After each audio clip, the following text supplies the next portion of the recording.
Portugese egg tart. Tart telur daripada Lotus Store. Satu bekas ni harga dia RM10.99. Dan kita beli satu, kita dapat percuma lagi satu. Harga agak pricey lah kan. Rasa, jom kita rasa. Ok, so satu bekas ni dia ada 4 biji egg tart. So kalau dapat 2 bekas, dia ada 8 lah. Jadi kita ambil satu, kita rasa. Wangi, bau dia sedap lah. Bismillah.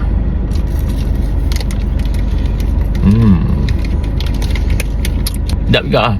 Mungkin kalau dia bau-bau masak tu, panas-panas, mungkin dia crispy sikit dekat kulit dia ni. Isi dia tebal juga lah. Boleh lah. Tapi macam dia tak cukup je. Telur dia kurang, tapi dia guna tepung custard tu kot. Rasa pun dia tak terlampau manis. Okey lah untuk orang yang tak suka manis-manis ke. Satu lagi.